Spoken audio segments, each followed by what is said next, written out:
Hey guys, welcome to my channel champ fitness club. तो आज मैं एक एनाबॉलिक स्टेरॉइड की कंप्लीट सीरीज लेकर आया हूं जिसमें आपको पूरा कंप्लीट स्टेरॉइड्स के बारे में पढ़ने को मिलेगा। ये सीरीज आपको यूट्यूब पे कहीं देखने को नहीं मिलेगी, सिर्फ पेड कोर्सेज में मिलता है, या फिर अगर आप कभी सर्टिफिकेशन करना चाहें, जब आप सर्टिफिकेट करेंगे तो आपको ये पूरा सब कुछ पढ़ने को मिलेगा। पर इस सीरीज में मैं कोशिश करूंगा कि आपको ज़्यादा से ज़्यादा चीज़ों को सीखने मिले, वो भी सब कुछ फ्री में मिलेगा यहाँ पे। तो चलिए इस सीरीज़ में हम क्या पढ़ेंगे, सबसे पहले तो देखते हैं। सबसे पहले अपन बात करेंगे, इसमें हम कंपाउंड्स के बारे में पढ़ेंगे। स्टेरॉइड्स के कितने सारे कंपाउंड्स हैं, कितना क्या होता है, किस कंपाउंड का क्या नाम है, वो सभी हम इस सीरीज़ में कंप्लीट में अपने आने वाली सीरीज़ में कवर करेंगे। उनके हाफ लाइफ कितने होते हैं, कंपाउंड्स के हाफ लाइफ क्या है, और कितना डिटेक्शन टाइम है, कितनी टाइम तक बॉडी में एंटर रहता है, और किस रेट से वो स्लो रिलीज़ होता है बॉडी में, वो सब इस सीरीज़ में पढ़ेंगे। साइकिल कैसे डिज़ाइन की जाती है, 12 वीक्स की साइकिल, 16 वीक्स की स्टेरॉइड्स की साइकिल, 8 वीक्स की साइकिल, ये कैसे डिज़ाइन करते हैं, कितने कंपाउंड्स का स्टैक बनाते हैं, ये सभी इस सीरीज़ में हम आगे कवर करेंगे। और साइड इफ़ेक्ट्स क्या क्या होते हैं स्टेरॉइड्स के उन साइड इफ़ेक्ट्स को कैसे कम करना है, कैसे टैकल करना है, ये सब भी इसके बारे में इसमें पढ़ेंगे, किस किस प्रकार के साइड इफ़ेक्ट्स हो सकते हैं। और पीसीटी क्या होती है, पोस्ट साइकिल थेरेपी, स्टेरॉइड्स के बाद पीसीटी करना ज़रूरी है कि नहीं है, या कितने वीक्स की होगी, ब्लड वर्क्स क्या होंगे, साइकिल स्टार्ट करने के पहले आपको कौन कौन से ब्लड टेस्ट की ज़रूरत पड़ती है, या इंट्रा साइकिल आपको कौन से ब्लड टेस्ट की ज़रूरत पड़ेगी, आफ्टर साइकिल कौन से ब्लड टेस्ट आपको करवाने चाहिए जिससे आपको एग्जामाइन करने में आपको हेल्प मिले। तो ये सब देखेंगे। इसके बाद साम्स जो अभी ट्रेंड में चल रहा है, साम्स कितने प्रकार के होते हैं, किस साम्स का क्या काम है, क्या इफेक्ट है, ये सब भी आगे हम सीरीज में कवर करेंगे। इसमें पेप्टाइड्स के बारे में देखेंगे। पेप्टाइड्स भी बहुत इंटरेस्टिंग है, तो पेप्टाइड्स के बारे में देखेंगे। कंटेंट बहुत ज़्यादा है इसमें, कंटेंट बहुत ज़्यादा है, पढ़ने के लिए कितने पार्ट्स आएंगे पता नहीं, पर ये हमारा पहला पार्ट है और मैं कोशिश करूँगा कम से कम पार्ट्स में ज़्यादा से ज़्यादा चीज़ों को कवर करने की, जिससे और सभी कुछ नॉलेज यहाँ पे आपको फ्री मिलेगी। मैं बता दे रहा हूँ, अभी यूट्यूब पे आपको एक सीरियल से पूरी सीरीज़ कहीं नहीं मिलेगी, गूगल पे भी आपको नहीं मिलेगी, सब सिर्फ आपको पेड मिलेगा। पर मैं कोशिश करूँगा कि अपनी ये पूरी सीरीज़ स्टार्ट किया है तो इसको एंड करूँ लास्ट तक, और सब कुछ आपको एक फ्री दे सकूं, क्योंकि बहुत से लोग आजकल ऐसे हैं जिनको सर्टिफिकेशन नहीं चाहिए, बस उनको नॉलेज चाहिए। और नॉलेज ज़रूरी है, क्योंकि अगर आप फिटनेस इंडस्ट्री या बॉडी बिल्डिंग से थोड़ा सा भी जुड़े हुए हैं तो आपको पता होना चाहिए एटलीस्ट ये सारी चीज़ें क्या हैं और ये चल क्या रहा है, क्योंकि पूरा का पूरा बॉडी बिल्डिंग का ट्रेंड चेंज कर दिया इन्होंने। जो भी बंदा स्टार्ट करता है वो सब यहाँ से चलना स्टार्ट कर देते हैं। लेक्चर बहुत लंबा होगा, विदाउट वेस्टिंग आवर टाइम चलिए अपन स्टार्ट करते हैं। अभी आज का पार्ट जो हमारा पार्ट 1 है, इसको देखते हैं, इसमें अपन ने क्या क्या कवर करेंगे। तो ये देखो हेडलाइन है हमारी, एडवांस एनाबॉलिक साइकिल। सबसे पहले बात करते हैं अपन टेस्टोस्टेरोन। पूरा खेल जो है वो इसी का है, और जो भी चलेगा स्टार्टिंग से एंड तक, वहाँ तक आपको सुनता आएगा टेस्टोस्टेरोन टेस्टोस्टेरोन टेस्टोस्टेरोन। टेस्टोस्टेरोन क्या है सबको पता है, ये मेल प्राइमरी हार्मोन है। हम सबको पता है मेल्स में सबसे इंपॉर्टेंट जो हार्मोन होता है टेस्टोस्टेरोन होता है, वहीं फीमेल्स में ईस्ट्रोजन होता है। फीमेल्स भी टेस्टोस्टेरोन प्रोड्यूस करती हैं, बट बहुत लेस अमाउंट में। इसी प्रकार मेल का मेन हार्मोन टेस्टोस्टेरोन है, बट ईस्ट्रोजन हम भी प्रोड्यूस करते हैं, बट एक लेस अमाउंट में, है ना। तो सबसे पहले टेस्टोस्टेरोन क्या है, primary male sex hormone. Anabolic steroids are made from testosterone. जो भी स्टेरॉइड्स बनते हैं वो सभी टेस्टोस्टेरोन के डेरिवेटिव्स होते हैं, ये टेस्टोस्टेरोन से ही बने होते हैं। डेरिवेटिव्स का क्या मतलब है, डेरिवेटिव्स मतलब इनके स्ट्रक्चर में थोड़ा सा चेंज करते हैं और एक नया कंपाउंड बनाते हैं। नए कंपाउंड की जरूरत क्यों पड़ती है, क्यों नए कंपाउंड बना रहे हैं तो उसकी कुछ ना कुछ जरूरत होगी, तो वो हम आगे देखेंगे क्यों नए कंपाउंड बनाने की जरूरत पड़ रही है हमें। अब male body produce 2.5 mg to 11 mg daily. अब नेचुरली हमारी बॉडी कितना टेस्टोस्टेरोन प्रोड्यूस करती है ये तो हमें पता होना चाहिए ना एक दिन में। तो एक दिन में एक मेल बॉडी 2.5 mg से 11 mg तक टेस्टोस्टेरोन एक दिन में प्रोड्यूस करती है, सिंपल। और फीमेल बॉडी कितना प्रोड्यूस करती है, यही 0.25 से 0.75 mg डेली। तो ये अमाउंट जो है ना, ये 2.5 mg से 11 mg ये बॉडी एक दिन में प्रोड्यूस करती है। इसके बाद आप फिर आप चाहे टेस्ट बूस्टर खाएं या कुछ भी खाएं, ये इसको आप 12, 13, 20 mg तक नहीं ले जा पाएंगे। एक लिमिट होती है बॉडी की, सेट होती है नेचुरल की, बॉडी इसी रेंज में आपकी वेरी करेगी, ठीक है। इसके बाद अब जब भी बॉडी में टेस्टोस्टेरोन प्रोड्यूस होता है, अब चलिए स्टार्ट करते हैं मेन कंटेंट क्या है स्टेरॉइड्स का। तो जब टेस्टोस्टेरोन बनता है बॉडी में, या हम टेस्टोस्टेरोन बाहर से इंजेक्ट कराते हैं, तो उसके इफेक्ट्स क्या होते हैं। तो तो उसके डायरेक्ट इफेक्ट्स होते हैं कुछ और इनडायरेक्ट इफेक्ट्स होते हैं। सीरीज को बहुत ध्यान से समझना स्टार्टिंग से लेके एंडिंग तक, तब आपको चीजें समझ आएंगी, क्योंकि ये पूरा साइंस है और मैं कोशिश करूंगा सिंपल लैंग्वेज में समझाने की। तो डायरेक्ट इफेक्ट ऑफ टेस्टोस्टेरोन, जब बॉडी टेस्टोस्टेरोन प्रोड्यूस करती है, ये अपन बाहर से करते हैं, तो उसके कुछ डायरेक्ट इफेक्ट होते हैं। जैसे कि इसके 3 प्रकार के इफेक्ट होते हैं। एक होता है anabolic effect, second one androgenic effect, third oestrogenic effect. Oestrogenic effect या इसको एरेमोटाइजेशन भी बोलते हैं, एरेमोटाइजेशन। तो एनाबॉलिक इफेक्ट जिसके लिए जो इंपॉर्टेंट है, लोग सिर्फ चाहते हैं कि हमें एनाबॉलिक इफेक्ट मिले, जिसमें क्या होता है मसल हाइपरट्रॉफी। टेस्टोस्टेरोन से बॉडी की बनती है, मसल्स बनती है। मसल हाइपरट्रॉफी क्या है? टेस्टोस्टेरोन का एक एनाबॉलिक इफेक्ट है ना। उसके बाद प्रोटीन सिंथेसिस इसी में आता है। जब बॉडी का टेस्टोस्टेरोन लेवल हाई रहेगा तो प्रोटीन का सिंथेसिस ज़्यादा होगा, मतलब प्रोटीन का एब्जॉर्प्शन बॉडी ज़्यादा करेगी। अच्छा प्रोटीन एब्जॉर्ब होगा तो मसल बनेगी, सिंपल सी बात है वही। आरबीसी से इंक्रीज होंगी, किडनी में रेड ब्लड सेल्स का इंक्रीज हो जाती है, जिससे आपको एक अच्छी एनर्जी मिलती है। जब आरबीसीज की संख्या ज़्यादा होगी तो बॉडी में ऑक्सीजन अच्छा पहुंचेगा, ब्लड में ऑक्सीजन कैरी करते हैं RBCs. Effect on bodies fatty tissues, body का मेटाबॉलिक रेट बढ़ेगा, बॉडी में जो फैटी टिश्यूज हैं वो रिड्यूस होंगे और बॉडी एक लीन, एक हार्ड लुक आपको आना चालू होगा टेस्टोस्टेरोन से। एनाबॉलिक इफेक्ट ये है ना, ये सब। इसके बाद आते हैं एंड्रोजेनिक इफेक्ट। एंड्रोजेनिक इफेक्ट, आप जब देखो एक बच्चा होता है, जब वो बड़ा होता है तो उसके वॉइस में चेंज आ जाता है, तो ये टेस्टोस्टेरोन का एंड्रोजेनिक इफेक्ट होता है। इसमें क्या होता है? वॉइस, सबसे पहले डीपर वॉइस, आपकी वॉइस जो है ना वो डीप होना स्टार्ट हो जाएगी। Third, hair growth in body. जब भी बॉडी में टेस्टोस्टेरोन प्रोड्यूस होना स्टार्ट होता है या आप बाहर से लेते हैं ना, तो भी हेयर ग्रोथ बढ़ना चालू हो जाता है। ये क्या है? ये सब अभी आपको डिफाइन करना पड़ेगा। एनाबॉलिक इफेक्ट क्या है, एंड्रोजेनिक इफेक्ट क्या है, बस ध्यान से अच्छे से सुनते जाइए, क्योंकि यही जाके बाद में साइड इफेक्ट बनेंगे। और ऐसा नहीं है कि हमें इनकी ज़रूरत नहीं है, इनकी ज़रूरत पड़ेगी। इस एंड्रोजेनिक इफेक्ट की भी ज़रूरत होती है, ईस्ट्रोजन की भी ज़रूरत होती है, पर कितनी ज़रूरत है, किस अमाउंट में ज़रूरत है और कितना लेने से क्या होता है, ये सब हम बहुत डिटेल में समझने वाले हैं। बट अभी बस आप सुनते रहिए क्या है। तो एंड्रोजेनिक इफेक्ट में हेयर ग्रोथ हो गया, हेयर लॉस हो गया। डीएसटी जब बढ़ जाता है बॉडी में तो बॉडी का हेयर लॉस होना भी स्टार्ट हो जाता है। एक्ने, लोग लेते हैं ना, बोलते डायनाबॉल खा लिया भैया और पीठ में एक्ने होना स्टार्ट हो गया, बहुत बड़े बड़े पिंपल्स होना स्टार्ट हो गए, ये सभी एंड्रोजेनिक इफेक्ट है ना। एग्रेशन बढ़ता है, टेस्टोस्टेरोन नया नया प्रोड्यूस होता है, या टेस्टोस्टेरोन जब लेते हैं बॉडी बोलते हैं एग्रेसिव नेचर हो जाता है, तो ये एंड्रोजेनिक इफेक्ट है उसका। स्ट्रेंथ बढ़ती है, ये भी एक एंड्रोजेनिक इफेक्ट में ही आता है, क्योंकि जब एग्रेशन बढ़ता है तो बॉडी, जैसे प्री वर्कआउट जब लेता है ना बॉडी आदमी, तो ब्लड फ्लो अच्छा सा इंक्रीज होता है, एकदम पावर पंप दिखता है, तो वो सब एंड्रोजेनिक इफेक्ट में ही आते हैं ये चीज़ें। फिर इसके बाद आता है ईस्ट्रोजेनिक इफेक्ट। ईस्ट्रोजेनिक इफेक्ट में क्या होता है? ये एक ऐसा वैल्यू है ईस्ट्रोजन, अगर ये बहुत कम हो गया तब भी आपको प्रॉब्लम है, और बहुत ज़्यादा हो गया तब भी आपको प्रॉब्लम है, तो इसको बैलेंस रखना पड़ेगा। और ईस्ट्रोजन को बैलेंस रखना बहुत ज़्यादा इंपॉर्टेंट है, और इसका एक बैलेंस वैल्यू क्या है वो भी मैं आगे आपको डिस्कस करूंगा। तो ईस्ट्रोजन, पहली बात तो इसको इंपॉर्टेंट क्या है, ये आपकी कार्डियोवैस्कुलर हेल्थ को अच्छा रखता है, कार्डियोवैस्कुलर हेल्थ के लिए अच्छे इंपॉर्टेंट है। नर्व का प्रॉपर फंक्शन के लिए आपके लिए इंपॉर्टेंट है ईस्ट्रोजन। आपकी सेक्सुअल लाइफ के लिए बहुत इंपॉर्टेंट है ईस्ट्रोजन। अगर बॉडी में ईस्ट्रोजन का लेवल जब ज़्यादा ही ड्रॉप हो जाएगा तो आपकी सेक्सुअल लाइफ भी लगभग डिस्ट्रॉय या कम हो जाएगी, लिबिडो कम हो जाती है इससे। और अगर बढ़ गया, ईस्ट्रोजन बढ़ गया, तो आपको गायनो की दिक्कत हो जाएगी, मेल बूब्स जिसको बोलते हैं, गायनोकेमिस्ट्रिया, जो कोई कभी कभी तो ऐसा होता है जो फिर सर्जरी ही से ही ठीक होता है गायनो, तो वो सब दिक्कतें देखने को मिलेंगी। फैट स्टोरेज होता है, इससे बॉडी वाटर होल्ड करना स्टार्ट करती है। और ईस्ट्रोजन तो डायरेक्टली प्रोपोर्शनल होता है उसके फैट के, बेली फैट के। अगर आपका बेली फैट ज़्यादा है तो आपकी बॉडी ज़्यादा ईस्ट्रोजन बनाएगी। तो इसी प्रकार क्या हो गया कि जब भी टेस्टोस्टेरोन होता है तो उसके 3 इफेक्ट होते हैं। मैंने क्या क्या बताया, 3 इफेक्ट होते हैं। एक तो एनाबॉलिक इफेक्ट जो हम लोग चाहते हैं, एंड्रोजेनिक इफेक्ट जो चाहते हैं पर लिमिटेड अमाउंट में, और ईस्ट्रोजेनिक इफेक्ट।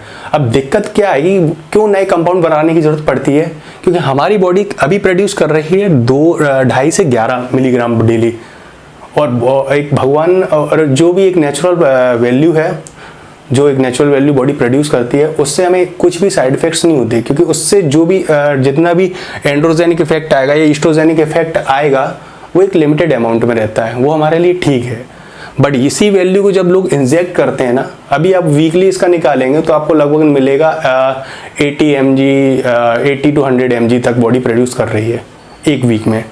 और लोग कितना इंजेक्ट करते हैं, 250 mg, 500 mg, 1000 mg, 2000 mg, 3000 mg, 5000 mg, इतना तो लोग इंजेक्ट करते हैं ये कंपाउंड्स को, हार्मोन्स को। तो जब इंजेक्ट करेंगे तो उसके तीनों इफेक्ट होंगे, एनाबॉलिक इफेक्ट भी होगा, एंड्रोजेनिक इफेक्ट भी होगा और एस्ट्रोजेनिक इफेक्ट भी होगा।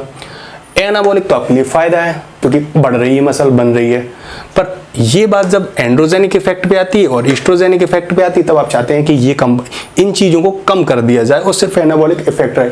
इसीलिए नए कंपाउंड खोजे गए और नए कंपाउंड बनाए गए और नए डेरिवेटिव्स बनाए गए जिससे सिर्फ हमें एनाबॉलिक इफेक्ट मिल सके और एंड्रोजेनिक इफेक्ट को कम करें और एस्ट्रोजेनिक इफेक्ट को कम करें। इसलिए डिफरेंट कंपाउंड्स बनाए गए आगे और अलग अलग डेरिवेटिव्स बनाए गए। अभी चलो आगे चलते हैं। अब देखते हैं ये एस्ट्रोजन बनता कैसे है। इसको बोलते हैं प्रोसेस को एरोमेटाइजेशन। एरोमेटाइजेशन होता क्या है? जब टेस्टोस्टेरोन एरोमेटाइज एंजाइम से इंटरेक्ट करता है तो फिर एस्ट्रोजन प्रोड्यूस करता है। और एरोमेटाइज एंजाइम कहाँ मिलते हैं बॉडी में? ये अपने फैट सेल्स में मिल जाते हैं। सिंपल सा फंक्शन है एस्ट्रोजन का। एस्ट्रोजन सिंपल सी चीज़ है। एस्ट्रोजन कैसे बनता है मैंने आपको बता दिया। एरोमेटाइज बॉडी में ऐसे इस प्रकार से बनता है। अब कुछ इसके इनडायरेक्ट, ये तो डायरेक्ट इफेक्ट हो गए टेस्टोस्टेरोन के। कुछ इनडायरेक्ट इफेक्ट भी होते हैं क्योंकि जो बॉडी के बैकग्राउंड में वर्क करते हैं, जैसे कि इंक्रीज क्रिएटिन सिंथेसिस। क्रिएटिन एक ऐसा कंपाउंड आपको पता है जो बॉडी में एटीपी के लिए इंपॉर्टेंट है, आपके एटीपीज को इंक्रीज करता है ना। और क्रिएटिन बॉडी नेचुरली ही प्रोड्यूस करती है। आप बाहर से नहीं भी लेंगे ना, अगर आप क्रिएटिन बाहर से नहीं भी लेंगे तो भी चलेगा क्योंकि क्रिएटिन बॉडी नेचुरली प्रोड्यूस करती है ना। तो ट्रिगरिंग रिलीज ऑफ आईजीएफ क्या है? अभी आपको ये हम जब जीएच के बारे में पढ़ेंगे ना, ग्रोथ हार्मोन्स के बारे में, इसमें ग्रोथ हार्मोन्स भी कवर करेंगे, तब आप बताएंगे आईजीएफ क्या है। अभी सिंपली बता देता हूँ। आईजीएफ एक प्रकार का प्रोटीन है जिसका स्ट्रक्चर इंसुलिन की टाइप से होता है, इसलिए इसको बोलते हैं इंसुलिन लाइक ग्रोथ फैक्टर, और ये लीवर प्रोड्यूस करता है, ठीक है। और इंक्रीज एमटीओ लेवल्स, जब अपन बॉडी का टेस्टोस्टेरोन बढ़ता है, स्टेरॉइड्स लेते हैं तो बॉडी ज़्यादा मोटर यूनिट्स रिक्रूट करती है और आपका जिससे आप अच्छा स्ट्रेंथ जिससे आप अच्छे लॉन्ग टाइम तक वर्कआउट कर पाते हैं, तो इसमें आपको हेल्प करता है। अभी चलिए अब आगे देखते हैं HPG एक्सिस। ये तो अपन ने सब पढ़ लिया, टेस्टोस्टेरोन के इफेक्ट क्या हैं, डायरेक्ट इफेक्ट क्या है, इनडायरेक्ट इफेक्ट क्या है, बॉडी कितना प्रोड्यूस करती है, लोग कितना लगाते हैं बाहर से। अब बॉडी में टेस्टोस्टेरोन बनता कैसे, थोड़ा सा ये भी तो पता होना चाहिए बॉडी में टेस्टोस्टेरोन कैसे बन रहा है। तो इसके लिए क्या होता है, एक लूप रहता है पूरा जिसको अपन बोलते हैं HPG axis. Hypothalamus, H represent hypothalamic, P represent pituitary and G represents gonadal axis है। तो इसको पूरा बोलते हैं HPT एक्सिस। जब अपन बाहर से इंजेक्ट करते हैं ना स्टेरॉइड, तो ये जो अपना HPT एक्सिस है ये पूरा क्रैश हो जाता है। अपन आगे डिस्क्राइब करेंगे और बहुत डिटेल में करेंगे। तो H रिप्रेजेंट हाइपोथैलेमस जो ब्रेन में रहता है ना। तो हाइपोथैलेमस एक सिग्नल, एक हार्मोन रिलीज करता है। जब हमारे बॉडी में टेस्टोस्टेरोन कम होता है तो हाइपोथैलेमस एक सिग्नल रिलीज करता है जिसको बोलते हैं गोनाडोट्रोपिन रिलीजिंग हार्मोन, GnRH। ये हाइपोथैलेमस भेजता है पिट्यूटरी को। तो पिट्यूटरी फिर वहां से LH ल्यूटिनाइजिंग हार्मोन और FSH दोनों, या जिसकी जरूरत हो वो रिलीज करता है। पिट्यूटरी ग्लैंड LH और FSH रिलीज करता है। जो गोनाड्स से मतलब है टेस्टिकल्स, जो टेस्टिकल्स में जाते हैं वहाँ टेस्टोस्टेरोन और स्पर्म दोनों का प्रोडक्शन होता है। जब टेस्टोस्टेरोन कम होता है तो ये हाइपोथैलेमस को सिग्नल भेजते हैं कि आप टेस्टोस्टेरोन प्रोडक्शन के लिए बढ़ाएं या टेस्टोस्टेरोन प्रोडक्शन के लिए पिट्यूटरी को सिग्नल दें। तो पिट्यूटरी LH FSH रिलीज करता है और टेस्टिकल्स में टेस्टोस्टेरोन का प्रोडक्शन होता है। और जब टेस्टोस्टेरोन बॉडी में ज़्यादा होता है तब भी टेस्टिकल सिग्नल भेजते हैं, नेगेटिव फीडबैक लूप बन जाता है। तो उस टाइम भी सिग्नल भेजते हैं कि भाई टेस्टोस्टेरोन बॉडी में बहुत ज़्यादा है, कोई ज़रूरत नहीं है बनाने की। तो क्या होता है, तब हाइपोथैलेमस सिग्नल भेजना बंद कर देता है पिट्यूटरी को, पिट्यूटरी ग्लैंड को सिग्नल भेजना बंद कर देता है और बॉडी अपना नेचुरल प्रोडक्शन एकदम स्टॉप कर देती है। और ये पूरी साइकिल जो है ना, ये पूरी क्रैश हो जाती है। इसीलिए जब बाहर से इंजेक्ट करते हैं तो ये पूरी साइकिल क्रैश हो जाती है, आपकी बॉडी प्रोड्यूस करना बंद कर देती है। करती भी है तो बहुत लिमिटेड अमाउंट में करती है। तो अब वो डिपेंड करता है कि आप कितने लंबे टाइम तक इंजेक्ट कर रहे हैं, कौन सा कंपाउंड डाल रहे हैं और कितने टाइम तक उसको चला रहे हैं और कितनी अमाउंट में चला रहे हैं, है ना। एक 250 mg जो है ना वैल्यू, उसको मानते हैं कि बॉडी के नेचुरल प्रोडक्शन के लगभग आसपास है। क्योंकि 250 mg मतलब ऐसा नहीं कि वो एग्जैक्ट 250 है। जैसे टेस्टोस्टेरोन एनान्थेट रहता है 250 mg, तो उसमें टेस्टोस्टेरोन की वैल्यू 70% रहती है। लगभग अपन मान सकते हैं 180 mg तक। तो एक वैल्यू मान लेते हैं कि ये बॉडी के आसपास है, इतना लोगे तो बहुत ज़्यादा साइड इफेक्ट देखने को नहीं मिलेंगे, क्योंकि बॉडी इतना तो प्रोड्यूस भी कर रही है ना। हाँ, पर ये है कि आपका जो नेचुरल प्रोडक्शन है वो तो उस पर तो इम्पैक्ट पड़ेगा, क्योंकि वो शट डाउन होगा, क्योंकि बाहर से बॉडी प्रोड्यूस कर रही है, बाहर से आप इंजेक्ट कर रहे हैं, तो अंदर वाला काम खत्म या कम। तो अब आप देखते हैं जब अंदर वाला काम बंद हो जाता है, बॉडी का फंक्शन बंद होगा, तो टेस्टोस्टेरोन कौन प्रोड्यूस बनाता है, वो कहाँ बनता है, टेस्टिकल्स में बनता है, मेल टेस्टिकल्स में। तो जब टेस्टोस्टेरोन बनना बंद हो जाएगा तो टेस्टिकल्स का तो काम खत्म हो जाएगा, क्योंकि उसके पास तो काम नहीं है ना, क्योंकि आपने साइकिल डाला मान लो 3 महीने का, 3 महीने चला रहे हैं, तब तक टेस्टिकल्स के पास कोई काम ही नहीं है, वो 3 महीने क्या करेगा। तो एक अपन ने साइंस में थ्योरी पढ़ी थी, लेमार्क्स थ्योरी, बचपन में पढ़ा होगा आपने 9th क्लास में। तो बॉडी जिस पार्ट्स का ज़्यादा यूज़ करती है वो पार्ट बढ़ता है, और जिस पार्ट को इस्तेमाल नहीं करती वो पार्ट या तो श्रिंक हो जाता है या फिर उसका कुछ दिन बाद वो ख़त्म हो जाता है। ये थ्योरी है। जैसे जिराफ अपनी गर्दन का ज़्यादा इस्तेमाल करता है तो उसकी गर्दन लंबी हो जाती है। तो टेस्टिकल्स का जब अपन इस्तेमाल नहीं होता है एक लंबे टाइम तक, 3 महीने 4 महीने, कुछ लोग तो ब्लास्ट एंड क्रूज पे चलते हैं, वो मतलब चलते ही टोटल स्टेरॉइड्स पे, उनका नेचुरल प्रोडक्शन से मतलब ही नहीं है, बंद कर दिया उन्होंने, सब काम खत्म। तो लेमार्क्स तो जब टेस्टिकल्स बॉडी में टेस्टोस्टेरोन नहीं बनाते तो उनका साइज श्रिंक होना स्टार्ट हो जाता है, वो छोटे होना स्टार्ट हो जाते हैं। बिल्कुल, हाँ, इसीलिए फिर हम पीसीटी करते हैं, पोस्ट साइकिल थेरेपी, क्योंकि जो टेस्टिकल्स का साइज छोटा हो गया है, जो काम बंद रहा है, उस प्रोसेस को दोबारा से चालू करने के लिए हम ये सब चीज़ें करते हैं।